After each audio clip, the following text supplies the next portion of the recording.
morning.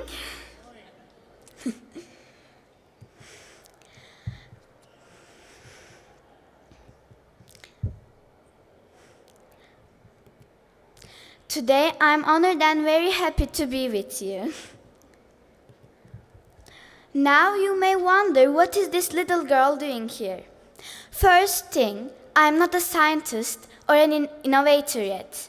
But today I am here to share with you my thoughts about social innovation, renewable energy and equality, leaving no one behind. And now maybe you are thinking she's so cute. I believe so. First, you should know that it took 11 years for me to look this good. So you may think, who is this 11-year-old girl? What does she know about social innovation? What she is doing here? Did someone else wrote the speech for her? Extra, extra, extra. Now let's start with who is who. At the age of 9, I presented World Children's Vision at the Resit Agora at the United Nations. At the age of 10, I was the youngest Turk to address the United Nations General Assembly. At the age of 11, I co-chaired the first Girls in Science panel at the United Nations. I think this is enough about me. By looking at your faces, I can see that. Why are you here? My answer to you is, I am here to share my vision on transforming our world through the renewable energies. You might think that I am a child and what kind of vision I have for the world. In fact, if you think for a moment, you will realize that I am the future leader, as well my friends from all around the world. Yes, we the children are the future leaders of this world. Each one of us will have his or her own job, and we will lead our countries. We, the children of the world, we all like each other and we love to live in peace.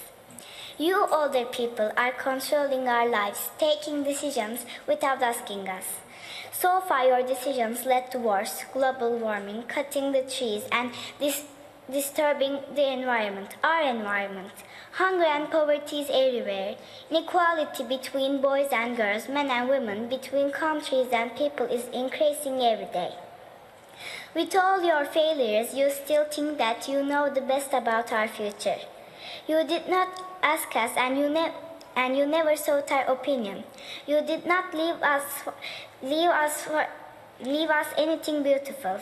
What you gave us are wars, inequality, distraction, and if I will start counting, I will not finish.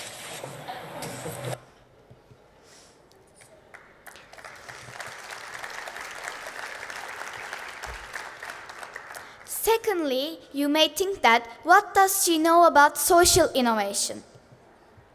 Well, today is the United Nations International Day of Families. And I am sure that many of you don't know about this or busy at work most probably. Busy talking about business and development. But the question I want to ask you, how can you succeed in your business development if you forget the importance of the family? And how can you achieve your social innovation if you forget the base of the pyramid, the family that forms the society? And how can you reach the top of the pyramid if your base is weak? We must not forget that there is no social innovation without family. I am the daughter of two remarkable dentists. However, if it was not for my big family, I will not be invited here. I will tell you about my big family. 50 years ago, Resit was founded by His Royal Highness Prince Muhammad bin King Faisal Al Hashemite, invest in future leaders who have difficult social circumstances. Through the years, RESIT served and prepared more than 21,500 students and youth to face the challenges of the continuously changing and developing world. And almost 50% of them are women in science. So if you think, why youth? Because the potential of youth as partners for development is the main objective of RESIT's work since it was founded in 1069. And RESIT is committed to empowering youth and ensuring their participation actively in shaping the societies in which they live through education, training, networking, acknowledgement of achievements, and most importantly, to make their voice heard.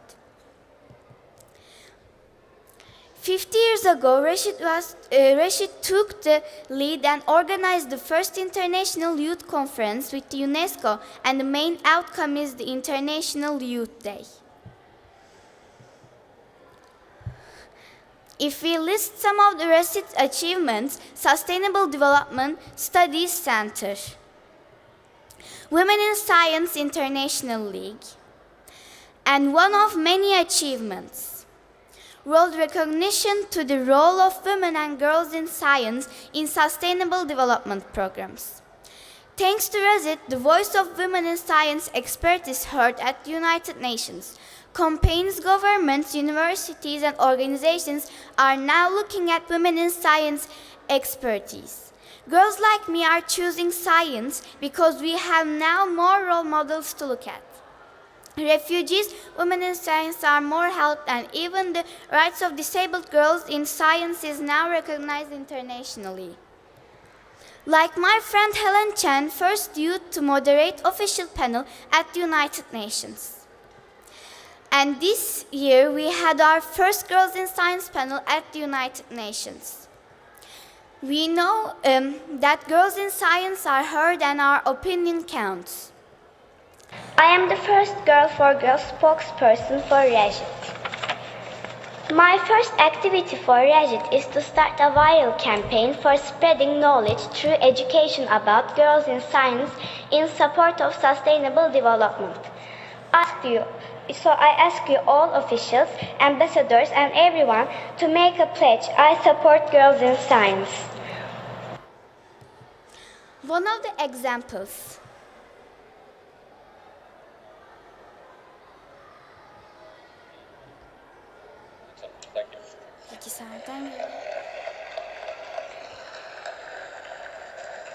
And finally, as an ambassador and as a father of a little girl, I do pledge my support for girls in science, and thank you.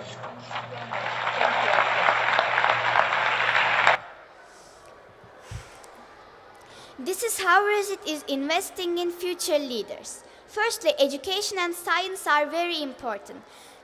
Studies to identify problem of each community and find proper solution that is implemented, and also sustainable advocacy at international community. Empowerment through mentoring, partnership through we mentality. And now back to me, why I am here. Let's talk some science. What is leaving no one behind, and relations between education, science, equality, and social innovation? Let's start with leaving no one behind. It's the motto for the United Nations 17 Sustainable Development Goals. By 2030, the countries are aiming to achieve the 17 goals. These 17 goals should be sustainable. What does the word sustainable mean? It means continuous and maintain. It's always easy to start anything, but it's difficult to keep it ongoing and maintain it. I believe that every work should be sustainable. And if we think in a sustainable way, with the we mentality, we will leave a better world for us, our children, and those coming after. So with these thoughts in mind, I can say that my vision for social innovation is education for all. One of the 17 SDGs is Goal 4, Equality Education. SDG 4 talks about By 2030, ensure that all girls and boys complete free, equitable and quality primary and secondary education leading to relevant and effective learning outcomes. By 2030, ensure equal access for all, women and men, to affordable and quality technical, vocational and tertiary education, including university. Thus, education is a basic human right.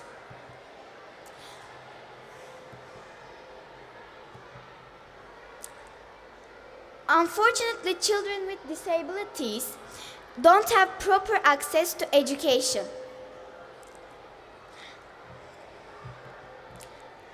If given the chance, deaf children can be engineers, lawyers, doctors, dentists, or scientists like you. Children with autism also can be good professionals if given the chance. I have a very good example for you. Let me introduce you Dr. Esra El-Babli. She is the first Arab deaf dentist. Another example for you.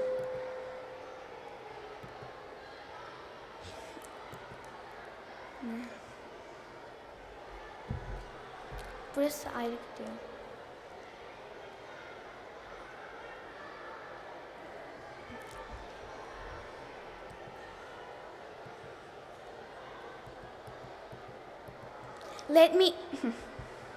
Another example for you, Thomas Edison. As a child, he was hyperactive and struggled with dyslexia. He didn't learn to read until the age of 12. Can you imagine what kind of world would we live today if Thomas Edison didn't have a chance for education? Like all children with disabilities should have the rights in education. The other two SDGs that I want to mention are 5 and 10. Gender equality and reduced inequalities. I am Razit, spokesperson for Girls in Science. I advocate for the rights of girls in education and science. I advocate for equality between boys and girls in science. Thanks to my parents, I am so lucky to see so many parts of the world and visit different countries. Through my visits, I noticed that inequality is not only between boys and girls, but also between countries and between cities and villages. On my visit to Africa, I saw that children don't have proper health clinics and schools. They even don't have clean water to drink, nor comfortable homes to live in like we do. In fact, and unfortunately, they don't have our fundamental requirement to live, electricity. Can you imagine living without electricity only for one day? I couldn't. To solve these problems, we have Goal 7, affordable and clean energy. What is clean energy? It's the energy that we get from the sun, wind and water without causing any harm on the environment. In simple way, it's powering the world without destroying it. You all know about the bad effect of global warming. Power sector emissions that causes numerous health problems such as asthma, heart attacks and premature deaths. And I am sure you all agree with me that we need clean energy. The most famous one is the solar energy that we get from the sun. Another important source is the wind energy.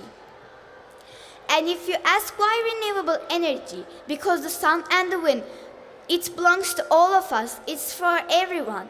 This means no more wars and killing innocent children and innocent people and no more refugees. Also, it doesn't harm our environment and our health, and it's cheaper, modern and sustainable. So what is the relation between renewable energy and social innovation? Renewable energy means electricity. And in villages, electricity will help equipments to work, and proper storage for medicine will be possible. These all will help to achieve SDGs without leaving anyone behind. If you ask why we need renewable energy for social innovation, why it is important?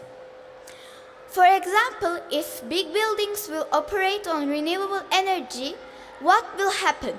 The price of electricity bill is the same. It doesn't increase with world problems. When you reduce electricity bills, you save money. and the money you save can be used for supporting students, research and help patients who cannot pay for treatment. By achieving these, you will help the environment. If you save a lot of money, then you can help building schools or playgrounds for children in poor countries. You can go to countries that need your help, and also you can do nice shopping at Zorlu Mall. But how can we achieve sustainable social innovative? Firstly, investing in education for everyone, boys and girls, is very important. For this, universities and companies may provide scholarships for students from developing countries. Also, investing in science because it solves problems. Another way can be people visiting villages and rural areas. Please educate and train people there so they can do the same. Companies to donate equipment and materials. And last, renewable energy to generate electricity for clinics and schools. Today you are here to talk about social innovation. The importance of your work is to help more people who need help and you. Social innovation is not a job. It's a way to help others based on their needs. Please think about the benefit of the people when you do any work and how to make a real difference in their lives. Innovation and sustainable development is not a fashion. It's my and your children's future. Don't forget, we do not have to be the same. Equality means to have similar opportunities. With all these gender equalities, quality education and SDGs, maybe you are saying that someone else wrote the speech for her. But I listen, observe, read, search, ask, imagine a better life for all, think how can this happen, and have the courage to write and speak. Yes, I'm 11 years old and very thankful for the help I always get from my parents, my teachers, a mentor, a role model, Her Royal Highness Princess Dr. Nesrin El Hashamite. I have time to go to school. I have time to read. I have time to observe, ask and learn. I have time to prepare a presentation and to work with Razit to advocate for girls in science and sustainable development. And still have time to dance. Finally, I will leave you with one thought. Take the vision and wisdom from women scientists, giving the fact that I will be a future woman in science. Take the vision and wisdom from me. I wish you success.